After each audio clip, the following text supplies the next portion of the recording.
Hello viewers, welcome to my YouTube channel Keerthi Art Hub. இன்னைக்கு நான் சிம்பிளா hyper realistic ஐ drawing எப்படி பண்றதுன்னு தான் உங்களுக்கு சொல்லி தர போறேன். எந்த ஸ்டெப்பையும் ஸ்கிப் பண்ணாம ஃபாலோ பண்ணிக்கோங்க. நமக்கு 4 முக்கியமான பென்சில்ஸ் வேணும். B, 3B, 5B, 10B. இந்த 4 பென்சில்ஸ் போதும் நீங்களும் ஹைப்பர் ரியலிஸ்டிக்கான ஐ டிராயிங் பண்ணலாம்.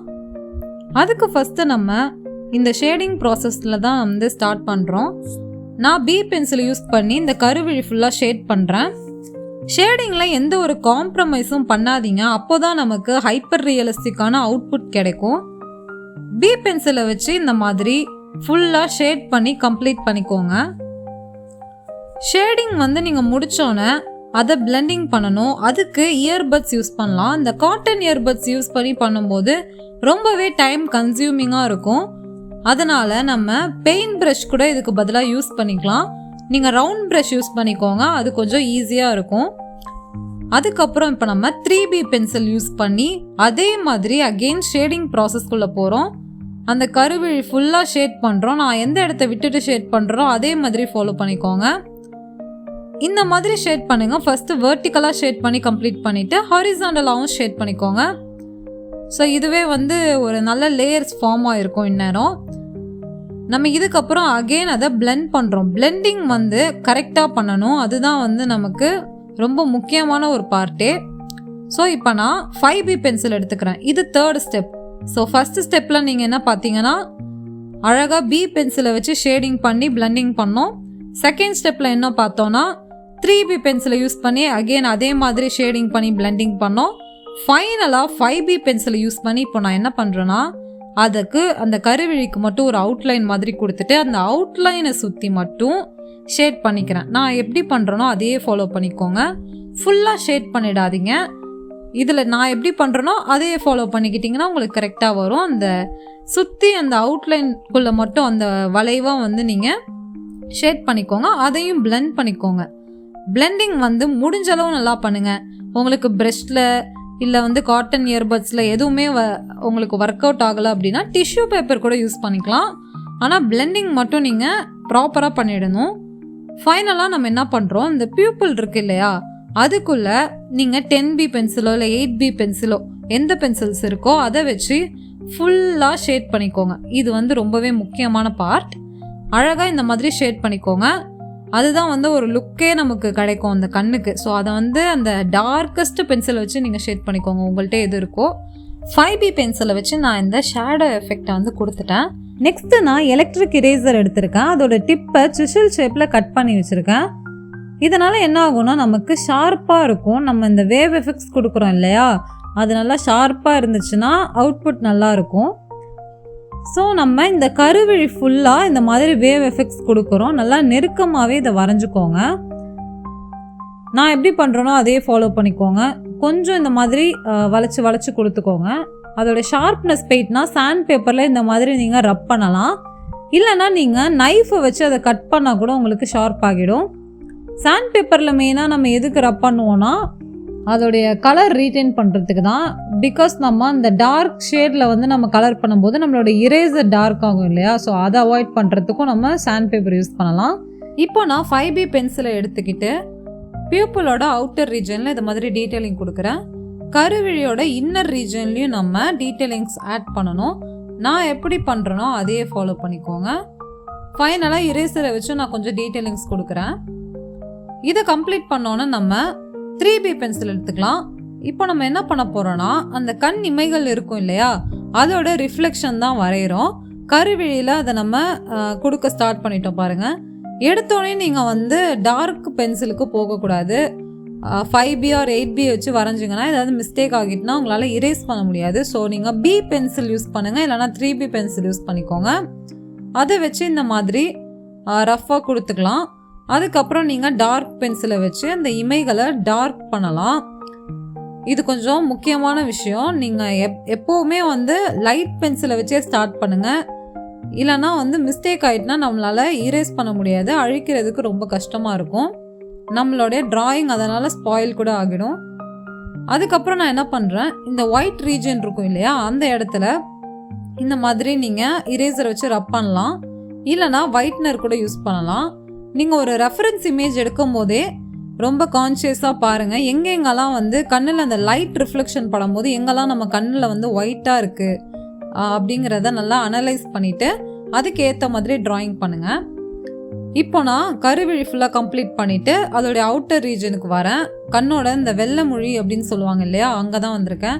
ஸோ இங்கே நம்ம என்ன பண்ணுறோம், அகெயின் பி பென்சிலை வச்சு ஷேட் பண்ணுறோம். கருவிழியை விட இந்த இடத்துல என்ன விஷயம் அப்படின்னு பார்த்தீங்கன்னா, கலர் வந்து கம்மியாக தான் இருக்கும், ரொம்ப டார்க்காக இருக்காது, லைட்டாக தான் இருக்கும். அப்படிங்கும்போது நம்ம பி பென்சில் தான் யூஸ் பண்ணணும். அதுக்கப்புறம் 3B பென்சில் யூஸ் பண்ணலாம். எங்கன்னு பார்த்தீங்கன்னா அதோட அவுட்டர் ரீஜன் இல்லைனா அந்த கார்னர்ஸ் அந்த இடத்துல மட்டும்தான் வந்து நம்ம 3B பென்சில் யூஸ் பண்ணணும். இந்த மாதிரி லைட்டாக வந்து யூஸ் பண்ணுங்கள். இல்லைனா என்ன ஆகிடும்னா நமக்கு டிஃப்ரென்ஸ் தெரியாது கருவிழிக்கும் இந்த வெள்ளை மொழிக்கும். ஸோ அதை பார்த்துக்கோங்க. அதுக்கப்புறம் இந்த ரிஃப்ளெக்ஷன் எஃபெக்ட்ஸ் தான் அகெயின் கொடுக்குறேன். இந்த கண் இமைகள் இருக்குது இல்லையா, அது அந்த கருவிழியில் நல்லாவே நமக்கு வந்து விசிபிளாக தெரியும். இந்த வெள்ளை கலர் மொழியில் வந்து பார்த்திங்கன்னா நமக்கு கொஞ்சம் லைட்டாக தெரியுங்கிறதால இந்த மாதிரி நான் ஷேட் பண்ணிட்டேன். இப்போ ரைட் சைட் வரேன். அகெயின் அதே தான் நான் வந்து ரிப்பீட் பண்ணுவேன். இங்கே வந்து கொஞ்சம் ஸ்கின் மாதிரி இருக்கும் இல்லையா, அங்கே நான் டார்க்காக வந்து கலர் பண்ணிக்கிறேன். ஸோ பிளெண்டிங் வந்து இங்கேயுமே ரொம்ப இம்பார்ட்டன்ட் தான். ஒரு ஆர்ட்டுன்னு நீங்கள் எடுத்துக்கிட்டிங்கன்னா அதில் பிளெண்டிங் தான் ரொம்ப இம்பார்ட்டன்னுங்கிற விஷயத்த வந்து நான் கற்றுக்கிட்டேன். ஸோ அதை வந்து நம்ம முடிஞ்சளவு ப்ராப்பராக பண்ணிடணும். ஷேடிங், பிளெண்டிங் இது எல்லாமே ரொம்பவே பொறுமையாக டைம் எடுத்து பண்ணணும். அதுதான் ரொம்பவே முக்கியம். எதுவுமே வந்துட்டு நீங்கள் அவசரமாக பண்ணிடக்கூடாது. பேஷன்ஸ் தான் இதில் ரொம்ப முக்கியம். இப்போ நான் ஃபுல்லாக வந்து கண்ணோட வெளிப்பக்கம் ஃபுல்லாக ஷேட் பண்ண போகிறேன். அதுக்கு இந்த கண் இமைகள் இருக்குது இல்லையா, அதை வந்து நான் கொஞ்சம் டார்க் பண்ணி வைக்கிறேன். பிகாஸ் நம்ம ஷேட் பண்ணிட்டோன்னா அதுவுமே அழிஞ்சிரும். ஸோ அந்த ரஃப் ஸ்கெட்ச் பண்ணது போயிடுங்கிறதால நான் அதை லைட்டாக டார்க் பண்ணி வச்சுருக்கேன் டார்க் பென்சிலை வச்சு. இப்போ நான் வந்து இது கண் அந்த இது இருக்கும் இல்லையா, ஐலிட்டுன்னு சொல்லுவாங்க இல்லையா, அந்த இடத்த தான் வந்து நான் ஷேட் பண்ணிகிட்ருக்கேன். அங்கே வந்து கொஞ்சம் டீட்டெயிலிங்ஸும் நம்ம கொடுக்கணும். ஸோ ஃபஸ்ட்டு நம்ம ஷேட் பண்ணி அதை பிளெண்ட் பண்ணிக்கலாம். இந்த மாதிரி ஸ்மூத்தாக பிளெண்ட் பண்ணுங்கள். அதுக்கப்புறம் இந்த மாதிரி கொஞ்சம் டார்க் பென்சில் யூஸ் பண்ணி இதே மாதிரி வந்து லைட்டாக ஷேடோ எஃபெக்ட் மாதிரி கொடுத்துக்கோங்க. நான் எப்படி பண்ணுறேனோ அதே மாதிரி பண்ணுங்கள், பொறுமையாக பண்ணுங்கள். ஒவ்வொரு ஷேடிங் பண்ணிவிட்டு பிளெண்டிங் பண்ணும்போது உங்களுக்கே டிஃப்ரென்ஸ் தெரியும். ஒவ்வொரு லேயர் ஃபார்ம் ஆகுற மாதிரி இருக்கும். இப்போ நான் இரேசர் யூஸ் பண்ணி கொஞ்சம் கண்ணுக்கு மேலே வந்து நம்ம ஸ்கின் இருக்கு இல்லையா, அது வந்து அப்படியே ஃப்ளாட்டாக இருக்காது, பேப்பர் மாதிரி. இந்த மாதிரி கொஞ்சம் டீட்டெயிலிங்ஸ் கொடுக்கணும். லைட்டாக அந்த சுருக்கம் இருக்க மாதிரி அதெல்லாம் கொடுத்தோன்னா இன்னுமே ரியலிஸ்டிக்காக இருக்கும். அதுக்காக தான் நான் இதை வந்து பண்ணுறேன். உங்ககிட்ட சார்கோல் பவுடர் இருந்தால் எடுத்துக்கலாம். இல்லைனா நீங்கள் பென்சிலோட அந்த டிப்பை வந்து இந்த மாதிரி சீவிட்டு இந்த பவுடர் ஆக்கிட்டு இந்த மாதிரி பேக்ரவுண்ட் கொடுக்கலாம். இங்கே நீங்கள் ஷேடிங்கும் பண்ணலாம், பி பென்சிலை வச்சு அண்ட் 3B பென்சிலை வச்சு நம்ம பண்ண மாதிரி. ஆனால் ரொம்பவே டைம் ஆகும். டைம் கன்சியூமிங்காக குறைக்கிறதுக்கு தான் நம்ம இந்த மாதிரி சார்கோல் பவுடர் யூஸ் பண்ணுறோம். அதை அழகாக வந்து பிளெண்ட் பண்ணலாம், ரொம்பவே ஸ்மூத்தாக பிளெண்ட் ஆகும். பென்சிலில் பண்ணுறதை விட இதுதான் ரொம்ப நல்லா ஸ்மூத்தாக வந்து டெக்ஸ்சர் இருக்கும். ஸோ அதுக்கு தான் நம்ம இந்த மாதிரி சார்கோல் பவுடர்ஸ் யூஸ் பண்ணுவோம். இந்த மாதிரி நீங்கள் நான் எந்த இடத்த இருந்து லீவ் பண்ணிவிட்டு பண்ணியிருக்கோனோ அதே மாதிரி ஃபாலோ பண்ணிக்கோங்க. ஏன்னா கீழேயும் வந்து இமைகள் வரும் இல்லையா, ஸோ அதனால் அங்கே ஒயிட் கலர் இடம் வந்து நான் லீவ் பண்ணியிருக்கேன். இப்போது அகெயின் நமக்கு கண்ணுக்கு மேலே அந்த டீட்டெயிலிங்ஸ் கொடுக்குறோம். எலக்ட்ரிக் இரேசரை வச்சு நான் பொறுமையாக கொடுத்துட்டேன். இப்போ நான் என்ன பண்ண போகிறேன்னா கண்ணுக்கு மேலே உள்ள இமைகள் தான் வந்து ஃபோக்கஸ் பண்ணுறேன். உங்களுக்கு எப்படி பிடிக்குதோ அதே மாதிரி வரைஞ்சிக்கலாம். ஸோ மோஸ்ட்லி நம்ம ரெஃபரன்ஸ் இமேஜை பார்த்தே அழகாக அப்படியே ஃபாலோ பண்ணால் நமக்கு அவுட்புட் சூப்பராக வந்துடும். இது எல்லாமே ரொம்ப பொறுமையாக பண்ணணும், அப்போ தான் இமைகள் வந்து அழகாக வரும். ஒவ்வொரு இமைகளையும் பொறுமையாக ரசித்து பண்ணுங்கள், கண்டிப்பாக உங்களுக்கு அவுட்புட் சூப்பராக வரும். நான் எப்படி பண்ணுறேனோ அதே மாதிரி பண்ணுங்கள். லைட் பென்சிலை வச்சு ஒரு அவுட்லைன் கொடுத்துட்டேன். இப்போ தான் நான் டார்க் பென்சிலை வச்சு பண்ணுறேன். கொஞ்சம் வளைச்சி விடுங்க கீழ்ப்பக்கத்தை, அப்போ தான் வந்து அது கொஞ்சம் ரியலிஸ்டிக்காக இருக்கும். கண்ணிலேருந்து அப்படியே அந்த இமைகள் வந்து வர மாதிரி இருக்கணும். ஸோ அதுக்கு தான். ஸோ நான் மேலே கீழே எல்லா இடத்துலையும் இமைகள் கம்ப்ளீட் பண்ணிட்டேன். இப்போது அந்த அகெயின் இந்த ஒயிட்டாக உள்ள ரீஜன்ஸ் எல்லாம் நான் ஒயிட்னர் வச்சு தான் வந்து ஃபில் பண்ணுறேன். அதுக்கப்புறம் அகெயின் ரிஃப்ளெக்ஷன் தான் அங்கே கொடுக்குறேன். ஸோ நான் எப்படி பண்ணுறேனோ அதே மாதிரி ஃபாலோ பண்ணிக்கோங்க. அவ்வளோதான், ரொம்பவே சிம்பிளாக இருக்குல்ல. இந்த ஸ்டெப்ஸை நீங்கள் கரெக்டாக ஃபாலோ பண்ணுங்கள். நீங்களும் ஹைப்பர் ரியலிஸ்டிக்கான ஐ ட்ராயிங் ஈஸியாக பண்ணலாம். நீங்களும் ட்ரை பண்ணி பார்த்துட்டு எப்படி வந்திருக்குன்னு மறக்காமல் காமெண்ட்ஸில் சொல்லுங்கள். வீடியோ பிடிச்சிருந்ததுன்னா ஒரு லைக் போட்டுட்டு அப்படியே நம்ம சேனலை சப்ஸ்கிரைப் பண்ணிக்கோங்க.